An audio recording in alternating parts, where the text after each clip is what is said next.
मत्ती अध्याय 11। जब यीशु अपने 12 चेलों को निर्देश दे चुका तो वह उनके नगरों में उपदेश और प्रचार करने को वहां से चला गया। यूहन्ना ने बंदीगृह में मसीह के कामों का समाचार सुनकर अपने चेलों को उससे यह पूछने भेजा, क्या आने वाला तू ही है या हम दूसरे की प्रतीक्षा करें? यीशु ने उत्तर दिया, जो कुछ तुम सुनते हो और देखते हो वह सब जाकर यूहन्ना से कह दो कि अंधे देखते हैं और लंगड़े चलते फिरते हैं, कोढ़ी शुद्ध किए जाते हैं और बहरे सुनते हैं, मुर्दे जिलाए जाते हैं और गरीबों को सुसमाचार सुनाया जाता है। और धन्य है वह जो मेरे कारण ठोकर न खाए। जब वे वहां से चल दिए तो यीशु यूहन्ना के विषय में लोगों से कहने लगा, तुम जंगल में क्या देखने गए थे? क्या हवा से हिलते हुए सरकंडे को? फिर तुम क्या देखने गए थे? जो कोमल वस्त्र पहनते हैं वे राजभवनों में रहते हैं। तो फिर क्यों गए थे? क्या किसी भविष्यद्वक्ता को देखने को? हाँ, मैं तुमसे कहता हूँ, वरन भविष्यद्वक्ता से भी बड़े को। यह वही है जिसके विषय में लिखा है कि देख, मैं अपने दूत को तेरे आगे भेजता हूँ, जो तेरे आगे तेरा मार्ग तैयार करेगा। मैं तुमसे सच कहता हूँ कि जो स्त्रियों से जन्मे हैं उनमें से यूहन्ना बपतिस्मा देने वाले से कोई बड़ा नहीं हुआ, पर जो स्वर्ग के राज्य में छोटे से छोटा है वह उससे बड़ा है।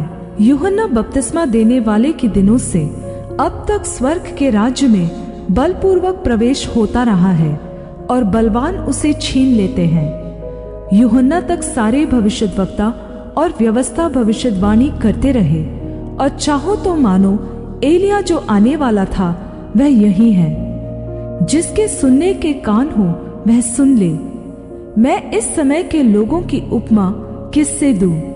वे उन बालकों के समान हैं जो बाजारों में बैठे हुए एक दूसरे से पुकार कर कहते हैं कि हमने तुम्हारे लिए बांसुरी बजाई और तुम न नाचे, हमने विलाप किया और तुमने छाती नहीं पीटी।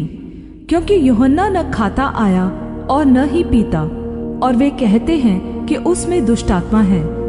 मनुष्य का पुत्र खाता पीता आया, और वे कहते हैं कि देखो, पेटू और पियक्कड़ मनुष्य, चुंगी लेने वालों और पापियों का मित्र। पर ज्ञान अपने कामों में सच्चा ठहराया गया है। तब वह उन नगरों को उलाहना देने लगा जिनमें उसने बहुत सारे सामर्थ्य के काम किए थे, क्योंकि उन्होंने अपना मन नहीं फिराया था। हाय खुराजीन, हाय बेतसैदा, जो सामर्थ्य के काम तुम में किए गए, यदि वे सोर और सिदोन में किए जाते तो टाट ओढ़कर और राख में बैठकर वे कब के मन फिरा लेते। परंतु मैं तुमसे कहता हूँ कि न्याय के दिन तुम्हारी दशा से सोर और सिदोन की दशा अधिक सहने योग्य होगी। और हे कफरनहूम, क्या तू स्वर्ग तक ऊंचा किया जाएगा?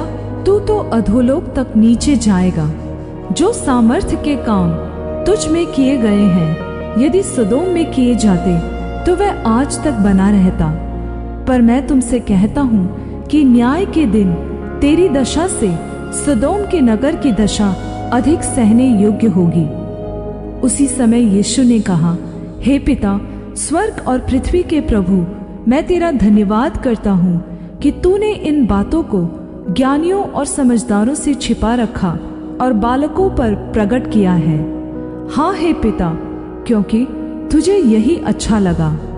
मेरे पिता ने मुझे सब कुछ सौंपा है, और कोई पुत्र को नहीं जानता केवल पिता, और कोई पिता को नहीं जानता केवल पुत्र, और वह जिस पर पुत्र उसे प्रकट करना चाहे। हे सब परिश्रम करने वालों और बोझ से दबे लोगों, मेरे पास आओ, मैं तुम्हें विश्राम दूंगा। मेरा जुआ अपने ऊपर उठा लो और मुझसे सीखो, क्योंकि मैं नम्र और मन में दीन हूँ, और तुम अपने मन में विश्राम पाओगे। क्योंकि मेरा जुआ सहज और मेरा बोझ हल्का है।